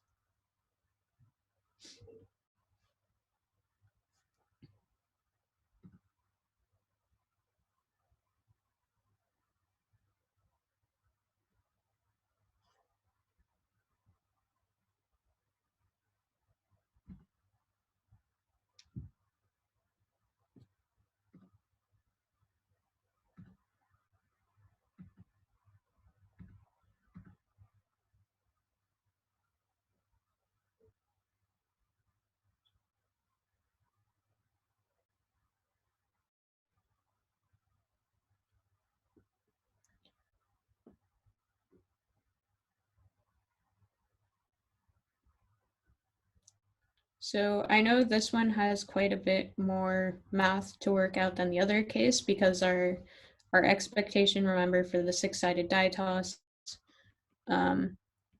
was equal to 3.5. So you actually have to subtract it out. But hopefully you guys have written out the form of it, and we'll go through in the solution. So here I actually used a different form of the variance equation.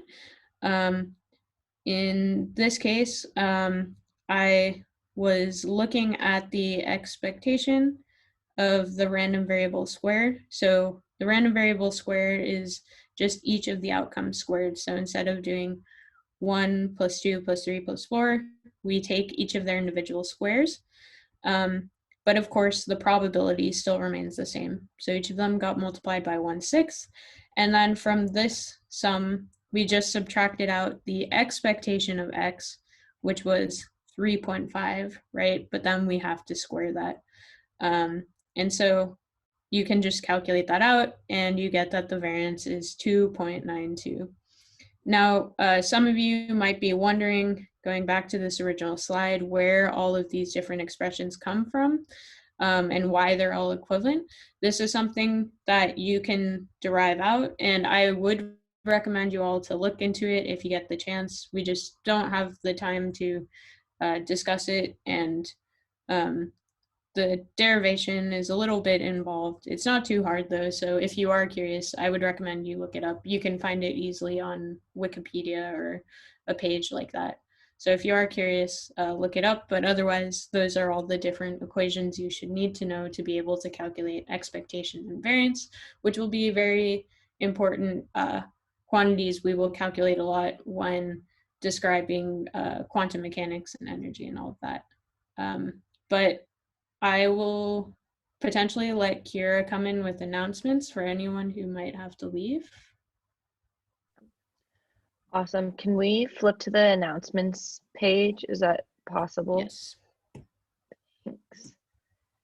Hey everyone, so for anyone that does need to go, I just want to quickly go over a few announcements for next week. So this is the week of November 22nd. We will be having a Python lecture, and I just want to note that everyone should attend the Python lecture unless you have significant Python programming experience where you are very comfortable with loops, functions, and lists, among other foundational programming concepts. So that lecture will be next week. Again, please attend if you do not have programming skills. We will be going into and using a lot more programming concepts in Python in second semester, and so it is very important that you have these basic skills. Also for next week, again, the week of November 22nd, there will be no lab. The following week, November 29th, again, that will be a second lecture that we will have on Python and the foundational programming concepts. Please attend if you are not proficient in Python programming. Those are all the announcements. Please make sure that you submit your homework assignments if you haven't done so already. And back to you, Fran. All right, thanks, Kira. And sorry for running over, but we're almost finished. So there was one last topic I wanted to talk about in probability. And then we will, after our discussion of probability, be doing a brief intro to mathematics for quantum, which is really cool and exciting. But if you do need to leave, there's no problem because this will all be covered in labs. And of course, we're going to spend the remaining 2 lectures in a few weeks of the course on mathematics for quantum. So we'll be reviewing all of this again, but just to give you guys a preview of the fun quantum notation to come. So just to conclude with probability, there's one last really important thing I needed to discuss, which is the law of large numbers. And essentially,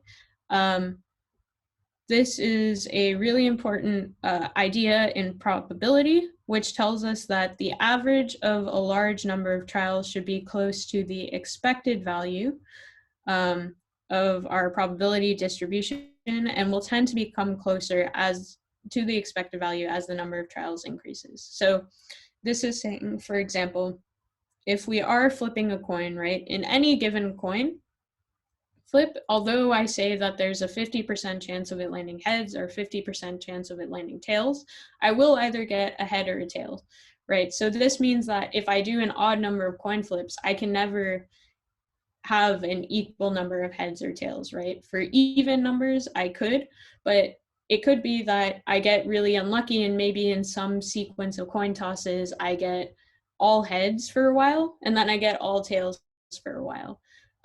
What the law of large numbers is saying that as we increase the number of times we flip the coin, and we keep track of all of the heads and tails we've gotten, the expected number or value that we get will converge to the true expected value. And sort of that's what's being shown here on this nice plot that I pulled from Wikipedia, which was a simulation of dice rolls and the average value. And remember, we calculated that for an average value, or for the 6-sided die roll case, we would expect to have, our expected value is 3.5. And so here they're essentially averaging over the value that they got in each dice roll, and you can see the number of trials increasing. And it's very clear, right, that for a small number of trials, there's a lot of fluctuation. We start off with a really high probability, probably because they got a 6 on the first die roll, then a 5 on the next one, and so forth. But as they start doing more and more die rolls, this steadily converges to our true expected value of 3.5. And this is actually a really important concept in quantum computing, right? Going back to this notion that quantum states are inherently probabilistic, especially when we measure them, right? They'll collapse to either of the classical bit states probabilistically. So this means that when we run our quantum circuits, we need to perform repeated measurements to get accurate estimates of our expected values, and to get proper distributions over our classical bit states. So to illustrate that, I actually went on the IBM quantum experience, which many of you have been playing with, and implemented a circuit to create a Bell state, basically just an equal probability, an equal distribution over the two 3-qubit states, 0, 0, 0, 1, 1, 1. Basically, you can just think of it as like each of these values is a value corresponding to an individual qubit. And these are the two classical bit strings that we expect this circuit to collapse to. So in the ideal case, we see that you're equally likely to get the state 0, 0, or 1, 1. There's a 50% chance. Now, I went on the IBM quantum experience and ran this circuit for different number of shots. So shots is a term we use in the quantum computing community. It basically just is a way of saying the number of trials or maybe the number of measurements. And so you can see for this first example, I ran the experiment 10 times. I performed 10 measurements. And I disproportionately got the state 0, 0, 0 as opposed to the state 1, 1, 1, right? It should have been 50, 50, but I got 0, 0, 0 way more than I expected to get 1, 1, 1. That's not great, right? So then I increased to 100 shots, measurements, trials, whatever you want to call it. And you can actually see that by this tenfold increase, our probability distribution actually is starting to look quite a bit more like our ideal 50-50. And then I ran it once again for 1,000 shots, and you can see here, it's basically 50-50. There's just some very slight error, but this is a quantum illustration of the law of large numbers, and I think that's pretty neat, right? So we're already starting to see how all of these concepts in probability can apply to quantum computing. That being said, I wanted to conclude the talk today by saying that if you are interested in learning more about probability, I based the talk today off of the textbook that I used in undergrad at MIT to learn about probability, this Introduction to Probability by Bertekas and Tsiklis. It's a really, really good book. And of course, there's also always the MIT open courseware. There's the two classes 6041 and 18600, which have great lecture videos on probability. So if you're more of a visual learner, that's another resource you can look into. But for the sake of this course, everything we went through this lecture should be sufficient. This is more just if you want more readings or to look at potentially more advanced content. All right, and so with that, I just wanted to conclude today's lecture with a fun little introduction to mathematics for quantum. So we've been learning a lot of math, linear algebra, probability, complex numbers, and until so far, I've given you guys little sort of tastes of where it might kind of relate to quantum computing, but the next chunk and the remainder of the semester is actually going to be focused on taking all of this mathematics and putting it in the actual quantum notation and directly applying it to quantum computing. So today I'm super excited. I'm going to be introducing you to Dirac notation. And so I wanted to start off before going into what Dirac notation actually is, giving you a little bit of the brief historical context. So Paul Dirac was a really, really big name in the development of quantum mechanics. He in fact established the most general theory of quantum mechanics and discovered the relativistic equation for the electron. In essence, he was a really smart guy. And in 1930, he published this textbook, The Principles of Quantum Mechanics, which quickly became the standard text in the field everyone was using it. Even today, you can still buy his textbook and learn quantum mechanics from it. It's really good. And it turns out that in the 3rd edition of his book, he introduced his own notation for talking about vectors, which makes it very easy to manipulate quantum states. And we'll see the benefits of bracket notation when we start actually diving into the quantum mechanics. But yeah, it became super popular. And nowadays, if you read any quantum computing paper or textbook, it'll probably use Dirac or bracket notation. But it turns out Dirac notation isn't that hard. We already know all the linear algebra we need to know. It's just a notational difference. So in Dirac notation, there's 2 sort of key elements. There's a bra and a ket. So a ket is simply a column vector, right? We learned about our transpose and our conjugate transpose, which map from column to row vectors and from row to column vectors. A ket is just a column vector, so one column with multiple rows, whereas a bra is the conjugate transpose of a ket. So if we wanted to define the bra of V, given that the ket V is defined over here, we simply take our conjugate transpose. And remember, oops, I actually forgot to include one of the most important parts, which is the complex conjugates on each of the terms. Remember, this is a dagger, not a transpose. And so essentially, we're taking our column vector, mapping it to the row vector, and taking the complex conjugate of all of the terms, since these can actually be complex numbers. And so with that, I wanted to just briefly flash to you all sort of the basics of the qubit, which we'll be diving into over the remainder of the course. But in quantum computing, for a qubit, there's 2 key states, right? The classical bit states, 0 and 1, which we represent using our nice ket notation. And these are defined to be the vectors 1, 0, and 0, 1. Now, we can define a superposition state, which remember is just a linear combination of our basis classical states.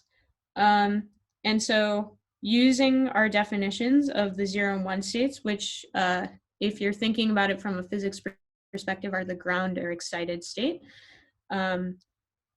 we get that our quantum state psi, we like to use psi a lot of the times when we're talking about quantum states, is just alpha, beta in vector form. And again, we're representing it as a ket.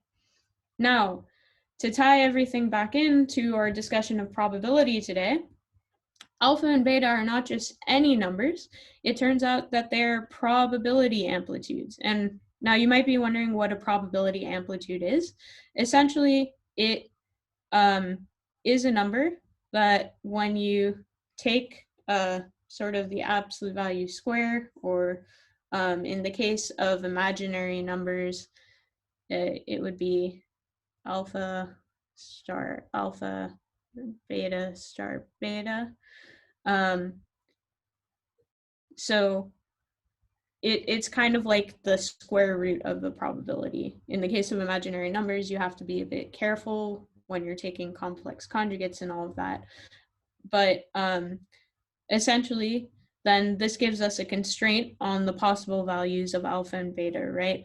Alpha square plus beta square must be equal to 1, since each of these encode a probability. And so essentially what this tells us then is if we know what alpha and beta are in our superposition, we can actually know what the probability is of measuring the state 0 or the state 1 when we run our quantum circuit, which is super cool. And over the next few weeks after you guys do your Python crash course camp, we'll be exploring this in more depth. But this is how probability kind of ties into everything. And we'll not only be exploring this in the single qubit state, but also for multi-qubit systems where it gets a bit more complicated. But yeah, I just wanted to then, I guess, conclude by talking about how we would represent the equal superposition state in which we're equally likely to get 0 or 1. In this case, remembering that it's actually alpha and beta squared, which are our probabilities. We know that if we wanted, for example, in the case of a coin toss, to have probability 1/2 of heads, or equal probability of heads and tails, we would assign them each a probability of 1/2. To create the equal superposition state, we take 1 over square root of 2 times our 0 state plus 1 over square root of 2 times our 1 state, because this means that when we perform a measurement, we'll have 1 over square root of 2 squared equal to 1/2 likelihood of our quantum state collapsing to 0, and also 1 over square root of 2 squared equal to 1/2 probability of it collapsing to 1. And for notational ease, this is written as square root of 2, which you might actually be familiar with from our discussion of Schrodinger's cat, right? We talked about the cat being both dead and alive, and you might remember seeing these funky cats, as well as this random 1 over square root of 2. But with this, you now have some context for why we did all of that. So yeah, that's our lecture for today. You got to see some Dirac notation. Make sure you do your p-set and master probabilities, because clearly we're going to be using them a lot throughout the course. And yeah, we went through announcements, so I guess that's it for today's lecture. Thanks everyone, and have a good rest of the weekend.